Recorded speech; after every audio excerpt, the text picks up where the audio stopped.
Hello students, आप सभी लोगों का री क्लासेस के इस ऑनलाइन प्लेटफॉर्म पे स्वागत है।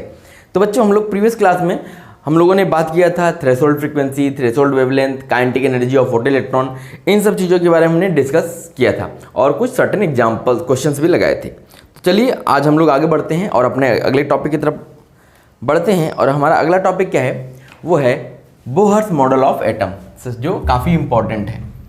ठीक है, क्या है? Bohr's model of atom.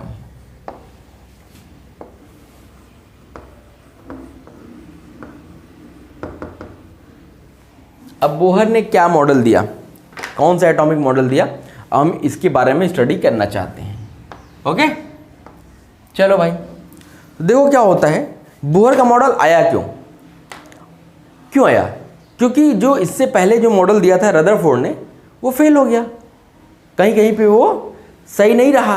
तो इसकी वजह से क्या हुआ, फिर बोहर ने अपना एक मॉडल दिया। तो क्या था, आप लिखते हैं, after the failure of Rutherford model,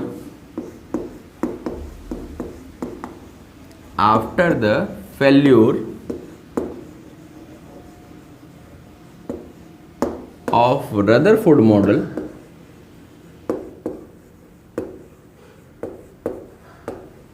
after the failure of Rutherford model,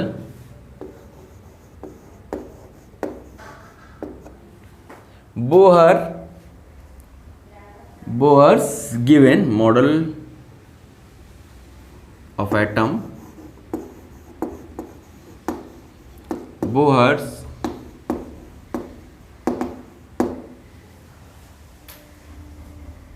given a new model, given a new model, उन्होंने एक नया मॉडल दिया, which is known as, इसी को हम लोग क्या जानते हैं, which is known as Bohr's model of atom, Bohr's model of जो मॉडल बोहर ने दिया उसी को इसने क्या बोल दिया, बोहर्स मॉडल ऑफ एटम। अब ये बोहर मॉडल जो है ये डिपेंड किसी चीज़ पे करता है, लिख लेते हैं, Bohr's model of atom based upon, Bohr's model of atom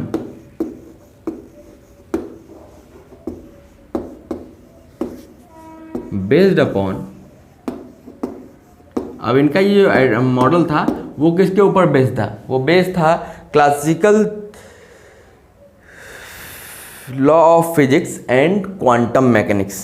किस पे बेस्ड था? Classical law of physics,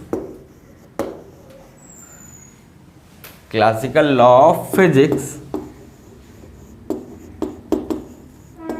and quantum mechanics पे। क्वांटम के बारे में अभी इसमें बहुत कुछ पढ़ेंगे, क्वांटम मैकेनिक्स इसी पे बेस्ड था ये आपका बोहर्स मॉडल ऑफ एटम। ठीक है, हम लोग जैसे से पढ़ेंगे तो आपको चीज़ समझ में आएगी, क्लासिकल लॉ ऑफ फिजिक्स क्या है, क्वांटम मैकेनिक्स क्या है, इन सब चीज़ों के बारे में आपको आइडिया मिलता रहेगा।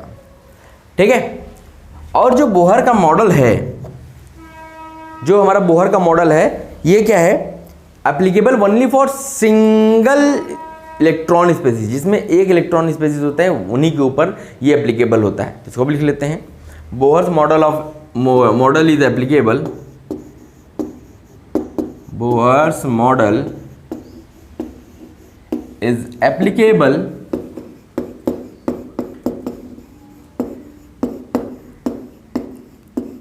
Only for single electron species, single electron species. अब ये सिंगल इलेक्ट्रॉन स्पेसीज कौन से होंगे भाई?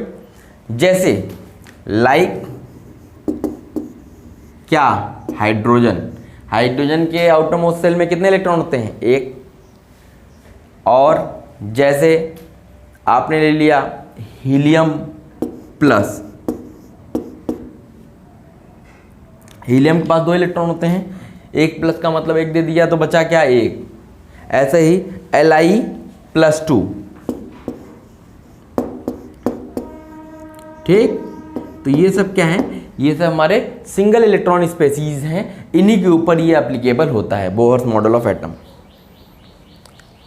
और बोहर मॉडल जो है हमारा, ये क्या है, ये हमारा पार्टिकल नेचर ऑफ इलेक्ट्रॉन पे डिपेंड करता है, क्योंकि अभी हम लोगों ने इससे जस्ट पहले की किसी डिस्कवरी हुई थी, पार्टिकल नेचर ऑफ इलेक्ट्रॉन की डिस्कवरी हुई थी। तो Bohr model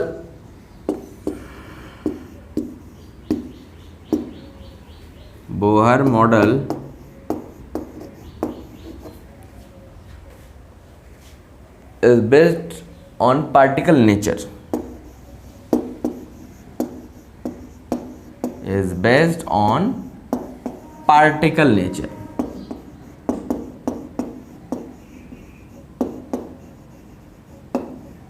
based on particle nature of electron। ये पार्टिकल नेचर ऑफ इलेक्ट्रॉन पे बेस्ड है, ठीक है। और यहाँ पे जो हम लोग चीज यूज करेंगे, यहाँ पे क्या क्या चीज यूज होगी, एक तो कूलॉम फोर्स,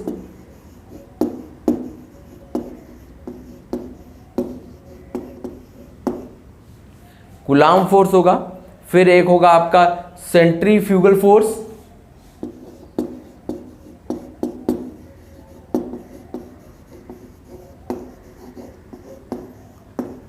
सेंट्रीफ्यूगल फोर्स, और एक हम लोग यूज करेंगे एंगुलर मोमेंटम, एंगुलर मोमेंटम, ठीक। अब देखो कूलॉम फोर्स हम लोग क्या पढ़ते हैं, ये आप लोग को पता ही होगा, K Q1 Q2 upon R²। ये हमारा क्या होता है, कूलॉम फोर्स होता है, तो 2 चार्जेस के बीच में लगता है। ये आपका अट्रैक्शन या रिपल्सन दोनों हो सकता है। सेंट्रीफ्यूगल फोर्स, सेंट्रीफ्यूगल फोर्स मतलब जो सेंटर की तरफ फोर्स वर्क करता है, तो ये क्या होता है, mv²/r। ये भी आप लोग फिजिक्स में पढ़ते होंगे। और एंगुलर मोमेंटम, एंगुलर मोमेंटम जैसे केवल मोमेंटम क्या होता था, केवल मोमेंटम आप पढ़ते थे मास इनटू वेलोसिटी, ये हमारा मोमेंटम होता था। एंगुलर का मतलब जब ऑब्जेक्ट क्या हो, सर्कुलर मोशन कर रहा हो, तो उसका जो मोमेंटम होगा वो mv इंटू उसका रेडियस, तो ये हो जाएगा mvr, mvr। तो इन सारी चीज़ों का बहुत ज़्यादा यूज होगा, इसलिए इसको नोट डाउन कर लीजिए। तो ये हमारा क्या था, बोहर्स मॉडल ऑफ एटम था, जिसको कि बोहर ने डिस्कवर किया था, जिसको बोहर लेके आए थे। और ये बोहर मॉडल ऑफ एटम जो है क्लासिकल लॉ ऑफ फिजिक्स पे और क्वांटम मैकेनिक्स पे डिपेंड करती है। ये सिंगल इलेक्ट्रॉन स्पेसीज पे बेस्ड है, जैसे हाइड्रोजन है Li++ और He+, तो ये उन पे बेस्ड है। और बोहर मॉडल जो है ये पार्टिकल नेचर ऑफ इलेक्ट्रॉन पे बेस्ड होती है, ठीक है। तो इसको नोट कर लीजिए बच्चों। अब हम चलेंगे main postulates of Bohr's atomic model. Postulates या एजम्पशंस, जो भी आप कहना चाहो, इसको नोट कर लिया आप लोगों ने, इरेज किया जाए। चलो, तो अब अगला लिखिएगा main postulates of Bohr's model of atom और assumptions of Bohr's model of atom. उन्होंने क्या एज्यूम किया, ओके। ये काफ़ी इंपॉर्टेंट है, ये आपके स्कूल एग्जाम्स में पूछा जाता है कि what are the assumptions of Bohr's atomic model. Bohr के एटॉमिक मॉडल के क्या एजम्पशंस थे, तो ये आपको याद रखने हैं, ठीक है। तो main postulates of Bohr's model of atom, main postulates of Bohr's model of atom, BMA। BMA का फुल फॉर्म याद रखिएगा, बोहर्स मॉडल ऑफ एटम, मैंने शॉर्ट फॉर्म में लिख दिया है। तो अब देखो पहला पोस्टुलेट, फर्स्ट पोस्टुलेट क्या था इनका। पहला पोस्टुलेट था कि atom has a nucleus, atom के पास क्या होता है, न्यूक्लियस होता है, where all proton and neutrons are present, जहां पे सारे प्रोटॉन और न्यूट्रॉन प्रेजेंट होते हैं। तो लिखिएगा atoms have nucleus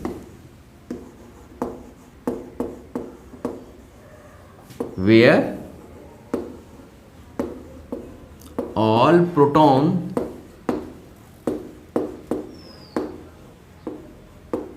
and neutrons are present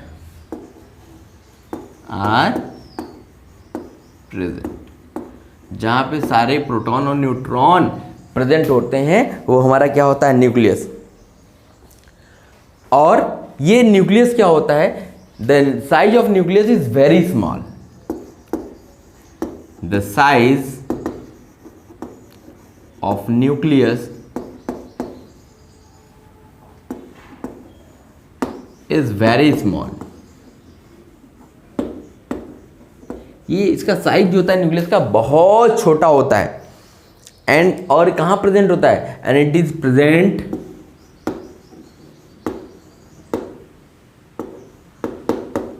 and it is present at the center of the atom, and it is present at the center of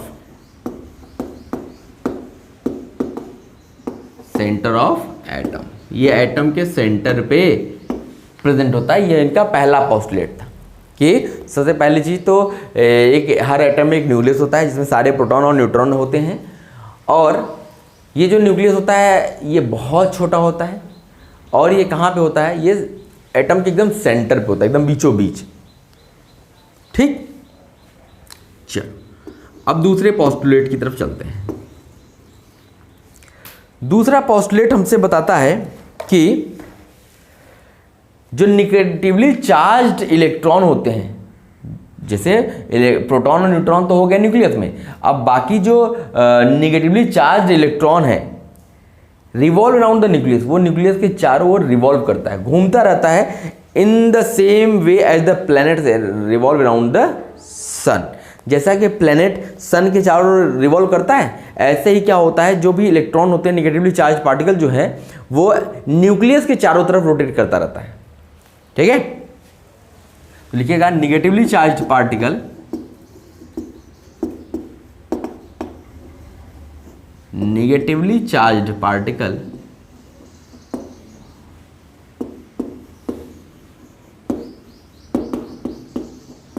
electron revolves around the nucleus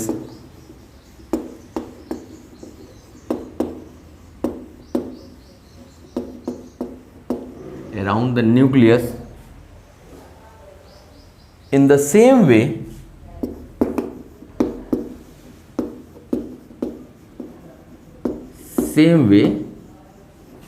as planets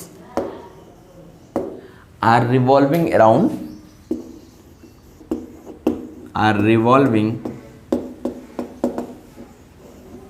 around the sun।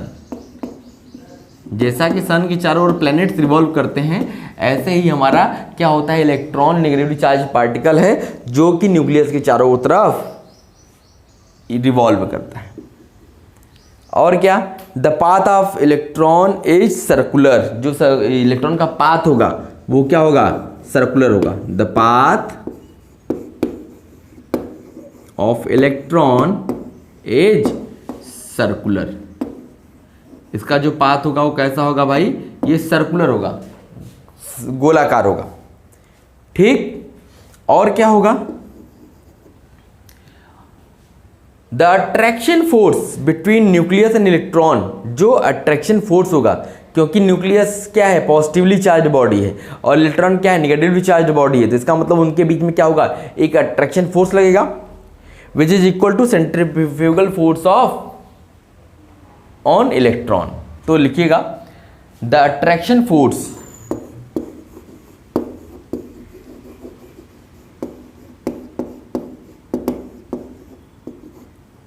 The attraction force, ये attraction force क्या होता है, जो कि हमारा coulomb force है, coulombs और electrostatic force. ये 12th क्लास में आप जाओगे तो पूरा इलेक्ट्रोस्टैटिक पढ़ना है, इलेक्ट्रोस्टैटिक फोर्स होता है। तो the attraction force between nucleus and electron, between nucleus and electron, जो न्यूक्लियस और इलेक्ट्रॉन के बीच में अट्रैक्शन फोर्स लग रहा है is equal to the centrifugal force of on electron, is equal to centrifugal force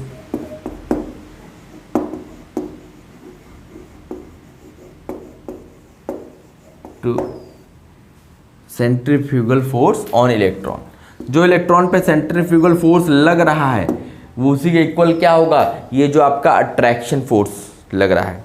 तो इसका मतलब क्या हो गया, इसका मतलब हो गया attraction force towards nucleus, attraction force towards nucleus,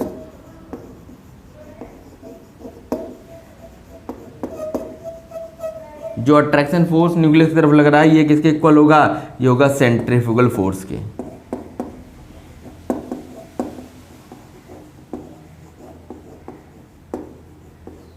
किसके इक्वल होगा, centrifugal force away from nucleus.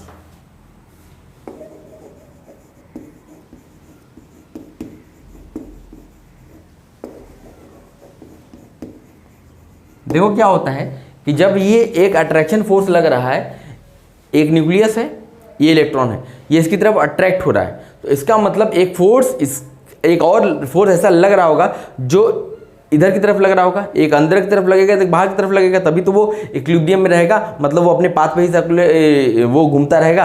अगर केवल एक ही फोर्स लगेगा तब तो वो न्यूक्लियस में आ जाना चाहिए। तो इसका मतलब एक टुवर्ड्स न्यूक्लियस लग रहा है तो एक अवे फ्रॉम न्यूक्लियस लग रहा है, तो ये तभी आपका क्या होता है, ये बैलेंस बना रहता है और वो जो इलेक्ट्रॉन होता है वो अपने ही पाथ पे रोटेट करता रहता है। ठीक है, तो ये हमारा सेकंड पोस्टुलेट था।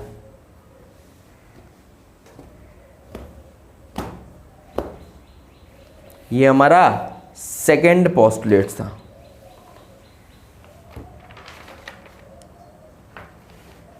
हो गया बच्चों, इरेज किया जाए।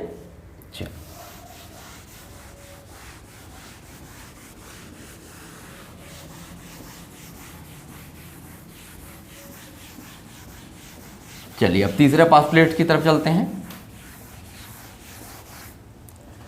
तीसरा पोस्टुलेट जो हमसे कहता है,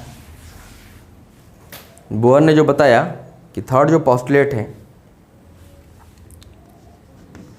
जो इलेक्ट्रॉन मूव करता है, जो इलेक्ट्रॉन रिवॉल्व करता है, हर जगह रिवॉल्व नहीं करता है, वो रिवॉल्व इन दोज ऑर्बिट्स, उसी ऑर्बिट में रिवॉल्व करता है in which angular momentum is integral multiple of h/2π, जिसके लिए एंगुलर मोमेंटम जो होगा वो इंटीग्रल मल्टीपल h/2π के बराबर होगा, उसी ऑर्बिट में ये रिवॉल्व करेगा केवल और केवल।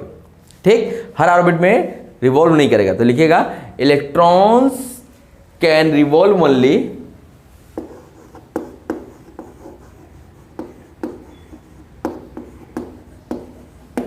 electrons can revolve only in those orbits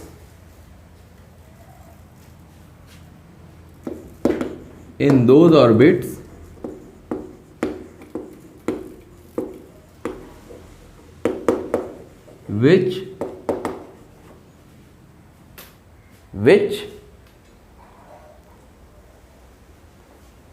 in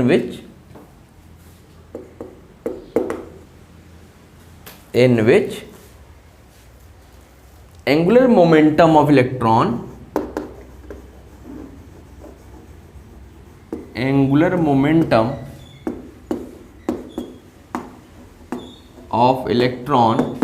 is integral multiple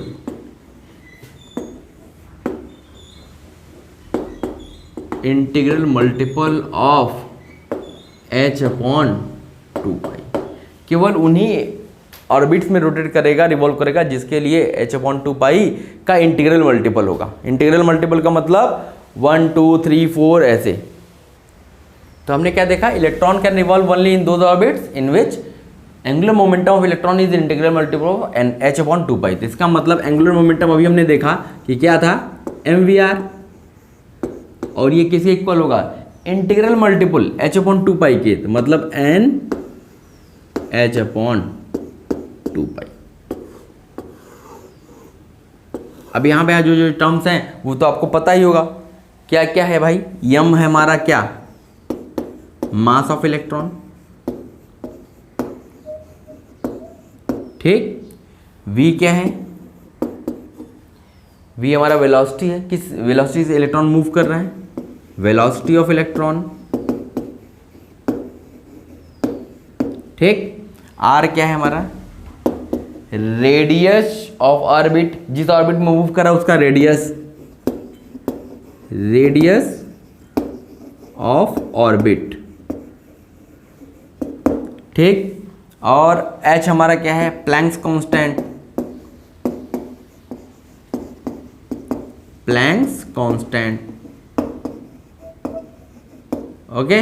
और n क्या है हमारा, पॉजिटिव इंटीजर है। n तो निगेटिव हो नहीं सकता,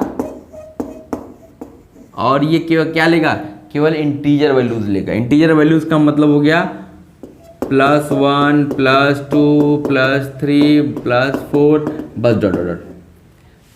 1 से 2 जाएगा, 1 और 2 के बीच में कोई वैल्यू नहीं ले गई है। जैसे कि अगर हम बात करें कि ये हमारा मान लिया न्यूक्लियस है, ठीक, ये मान न्यूक्लियस है। तो अब इसके चारों तरफ क्या होते हैं, ऐसे ही ऑर्बिट्स होते हैं,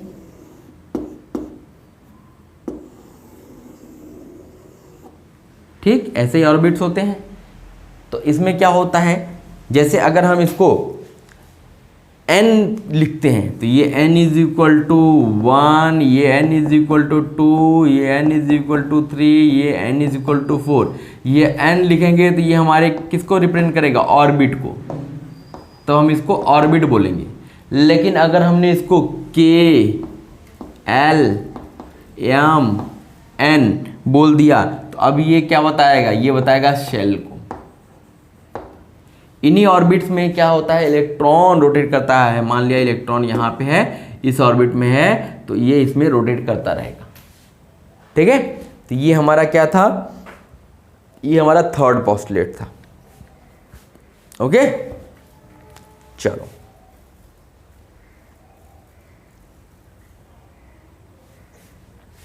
तो अब चौथे पोस्टुलेट की तरफ चलते हैं। नोट कर लिया आप लोगों ने, चलो अब देखो चौथा पोस्टुलेट क्या है, लिखिएगा। जो हमारा फोर्थ पोस्टुलेट है क्या है कि orbit in which electron are revolve, जिस ऑर्बिट में इलेक्ट्रॉन रिवॉल्व करता है, the orbit in which electron are revolve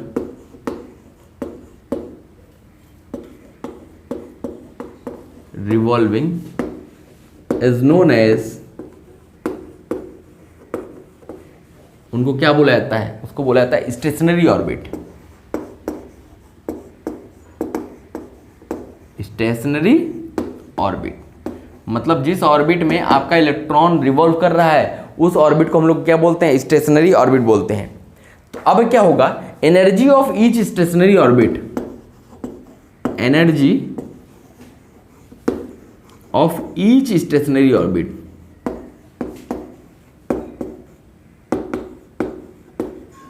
energy of each stationery orbit. अब जो स्टेशनरी ऑर्बिट है जिसमें इलेक्ट्रॉन रिवॉल्व कर रहा है उसकी जो एनर्जी होगी इज फिक्स्ड। वो क्या होगी, सबकी एनर्जी क्या है, फिक्स्ड है। And as distance of electron and as distance of electron जैसे से इलेक्ट्रॉन की डिस्टेंस इंक्रीज होती है, increases from nucleus, increases from nucleus, nucleus से जैसे जैसे उसकी डिस्टेंस बढ़ती जाती है,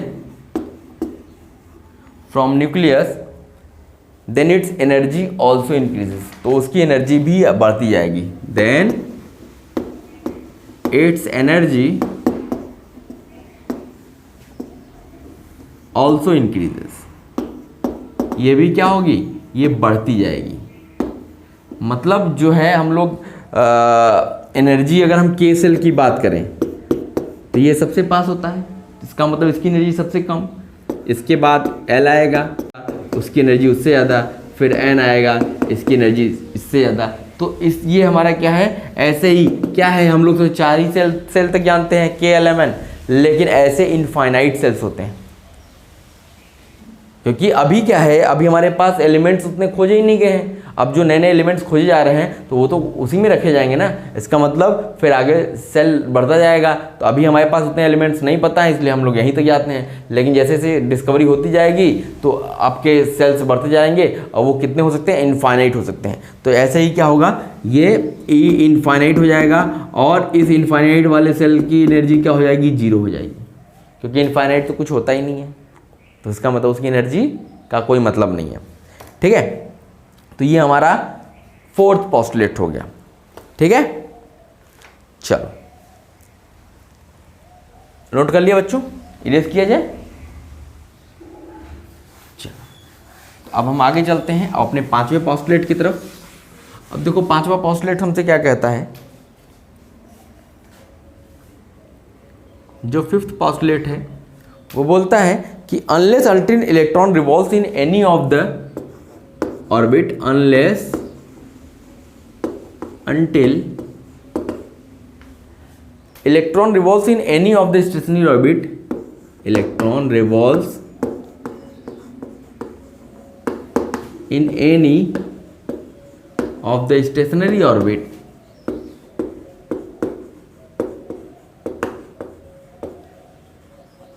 stationary orbit, तो क्या होगा, it will neither lose energy nor gain energy, it will neither lose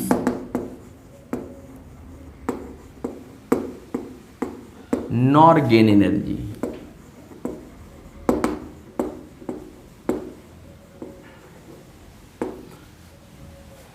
जब तक इलेक्ट्रॉन किसी ऑर्बिट में रिवॉल्व कर रहा है तो तब तक वो ना तो एनर्जी लूज करेगा ना ही गेन करेगा। ठीक है, जब तक, अनलेस अनटिल का मतलब जब तक वो ऑर्बिट में रिवॉल्व कर रहा है तब तक ना तो वो एनर्जी गेन करेगा ना ही एनर्जी देगा। ठीक है, ना लूज करेगा ना गेन करेगा। ठीक है, अब यहाँ पे क्या होता है, यहाँ पे 2-3 चीज़ें आती हैं। एक आता है कि ग्राउंड स्टेट, ये क्या होता है,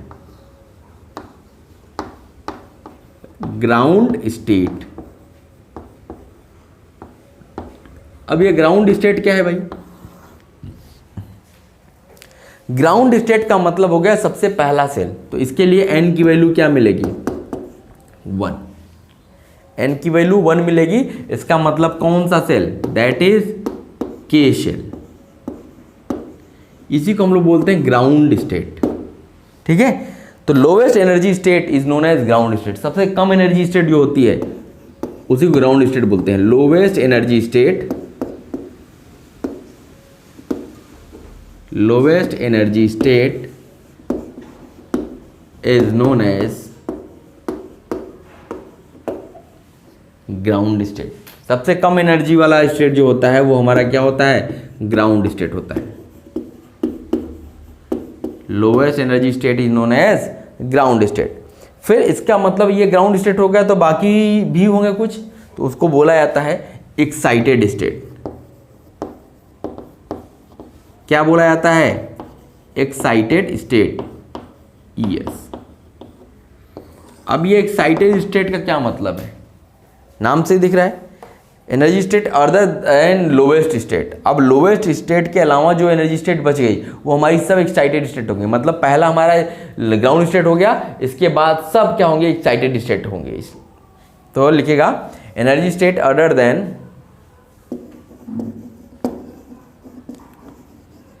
energy state other than lowest energy state, other than lowest energy state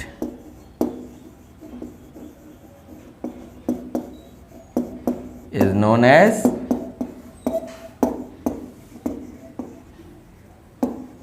excited state,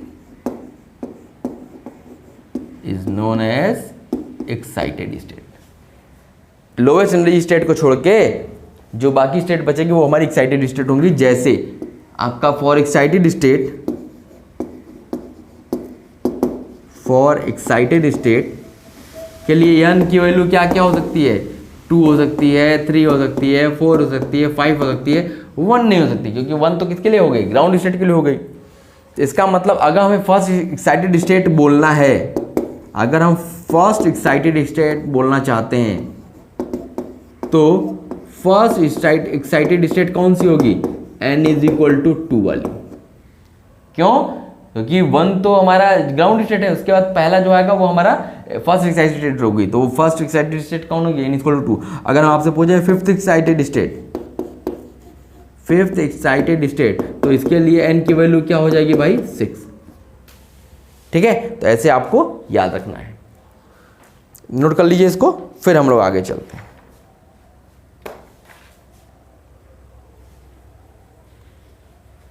हो गया बच्चों, एरेज किया जाए। चलो,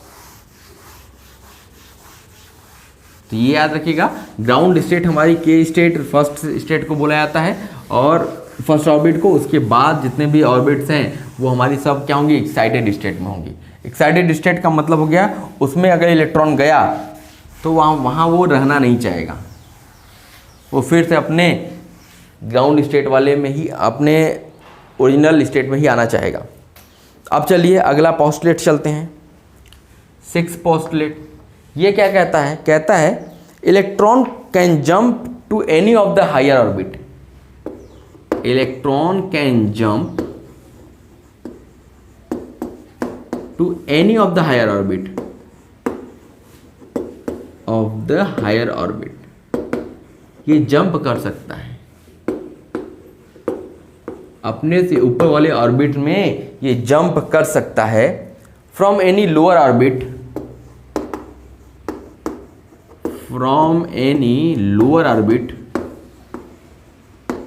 कैसे जंप करेगा भाई, बाई एब्जॉर्बिंग सूटेबल एनर्जी, जब वो एनर्जी एब्जॉर्ब कर लेगा, by absorbing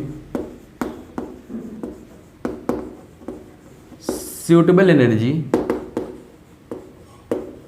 by absorbing suitable energy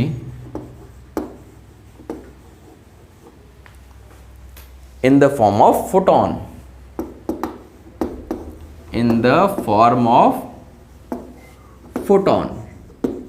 photon के फॉर्म में वो एनर्जी एब्जॉर्ब कर लेगा, तो वो अपने लोअर एक्साइटेड स्टेट से higher excited state, lower state से ऑर्बिट से हायर ऑर्बिट में जा सकता है। तो इसको क्या बोलते हैं, जैसे मान लो दूसरे ऑर्बिट से तीसरे में जाता है, 1 से 3rd में जाता है, 4 से 5 में जाता है, तो इसको क्या बोला जाता है, ट्रांजिशन एनर्जी।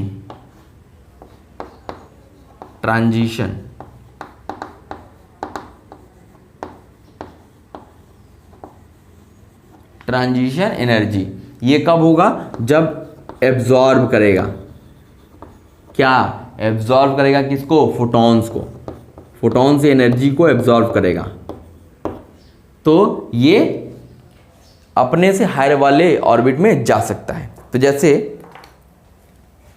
ये हमारा क्या है, न्यूक्लियस है। अब ये हमारा पहला ऑर्बिट, दूसरा ऑर्बिट, तीसरा ऑर्बिट, चौथा ऑर्बिट, 5वां ऑर्बिट, ये ऐसे ऑर्बिट्स बन गए। अब जैसे देखो ये हमारा n is equal to 1, n is equal to 2, n is equal to 3, n is equal to 4, n is equal to 5। अब जैसे मान लो कि इसको आपको कहाँ जाना है, इस पहले से इस पे जाना है, या इस पे जाना है, या इस पे जाना है, या इस पे जाना है। तो ये कैसे जा सकता है? ये जा सकता है जब आप इसको क्या कराओगे, इस पे फोटॉन्स डालोगे और ये एनर्जी एब्जॉर्व करेगा, एनर्जी एब्जॉर्व करेगा, तो ये यहाँ से यहाँ जा सकता है। ठीक है, तो जैसे यहाँ पे 2 से 3 जाना है, तो ये 2 से 3 जाना है, इसको 1 से 3 जाना है, 1 से 3 जाना है, 4 से 5 जाना है, 4 से 5 जाना है, तो उसको क्या करना पड़ेगा, एनर्जी को एब्जॉर्व करना पड़ेगा, एनर्जी लेनी पड़ेगी, तब वो आगे जा सकता है। जैसे आपको अगर कह दिया जाए कि पहले फ्लोर से 10वें फ्लोर पे जाना है, तो क्या होगा, आपके पास एनर्जी रहेगी तभी तो जा पाओगे, नहीं तो धड़ाम से गिर जाओगे 1-2 मंजिल पे जाते जाते। ठीक है, तो उसको क्या चाहिए, एनर्जी चाहिए। आप ग्लूकॉन डी पी लेते हो, फिर दौड़ के चले जाओगे। ठीक हो गया बच्चों? चलो अब अगला पोस्टलेट लिखिए। ये पोस्टलेट सब याद रखने हैं बच्चों आप लोग को, ये एग्जाम्स में आपको जरूर मिलेगा। बोहर्स का एटॉमिक मॉडल का पोस्टलेट लिखिए। अब देखो जो 7वां है, ये क्या करता है कि electron can return to any of the lower state, electron can return to any of the lowest state, to any of the lower state, किसी भी लोअर स्टेट में वो वापस जा सकता है, रिटर्न हो सकता है। तो वापस जाने के लिए from any of the higher state, from any of the higher state, कैसे वापस जाएगा भाई, जब वो एनर्जी को क्या करेगा, रिलीज करेगा, bye releasing energy in terms of photon, bye releasing energy in terms of photon, photon के टर्म में वो एनर्जी रिलीज करे, in terms of photons, photons के टर्म्स में वो एनर्जी को रिलीज करेगा, तो हायर से लोअर ऑर्बिट में भी जा सकता है। जैसे फिर से देखते हैं, ये हमारा न्यूक्लियस, ये first orbit, second orbit, third orbit, fourth orbit. अब जैसे मान लेते हैं कि यहाँ पे इसको दूसरे ऑर्बिट से पहले ऑर्बिट में जाना है, या फोर्थ ऑर्बिट से थर्ड ऑर्बिट में जाना है, या 10th ऑर्बिट से फर्स्ट ऑर्बिट में जाना है, या इनफाइनाइट वाले ऑर्बिट से फर्स्ट ऑर्बिट में जाना है, तो इसको भी क्या बोलते हैं, ट्रांजिशन। ये क्या है, ट्रांजिशन, ये भी है।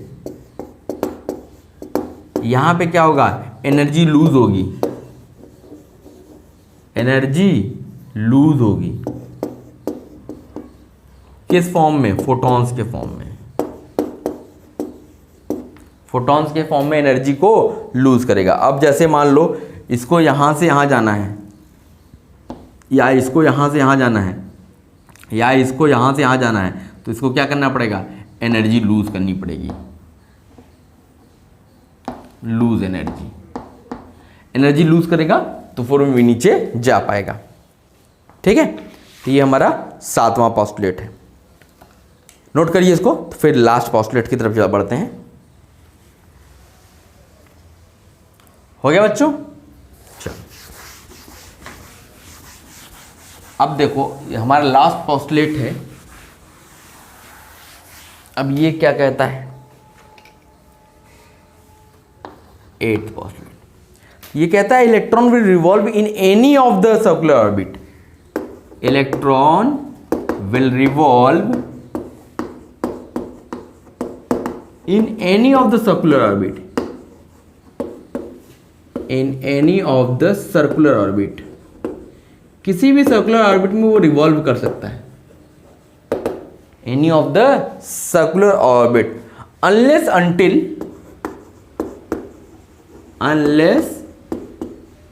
until force acting towards center, force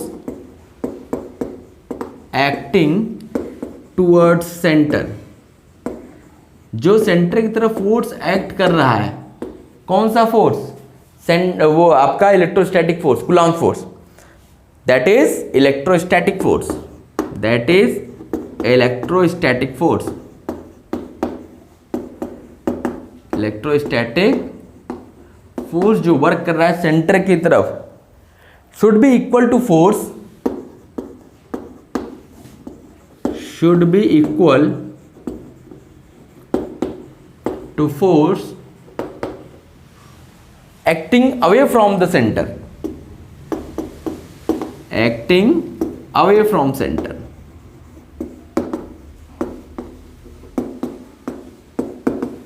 और ये कौन सा फोर्स होता है? दैट इज सेंट्रीफ्यूगल फोर्स,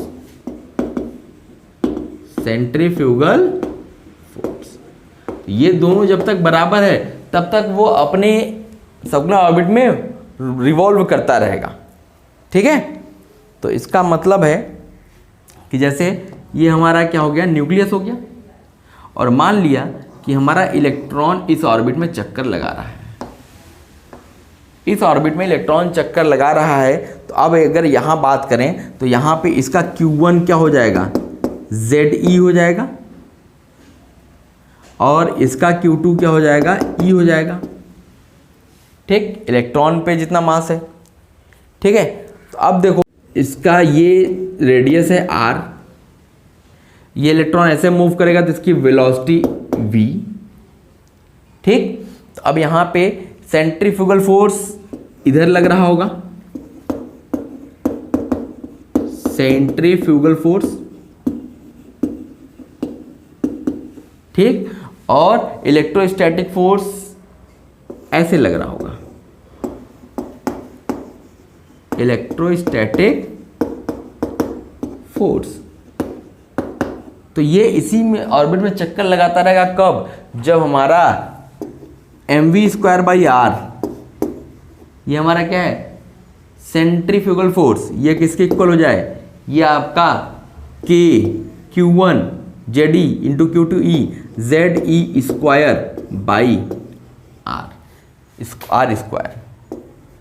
के इक्वल ना हो जाए। तो ये इक्वल रहेगा तब तक ये रोटेट करता रहेगा, इसको इक्वेशन 1 बना दिया, ठीक है। तो ये हमारे क्या थे, ये हमारे सारे पोस्टुलेट से बोहर एटॉमिक मॉडल के। तो इसको आप लोग को याद रखना है, सारे जो हमने 8 आपको पोस्टुलेट्स लिखवाए हैं ये सारे आपको याद रखने हैं, क्योंकि एग्जाम्स में आपको पूछा जाता है कि right 5 postulates of Bohr atomic model.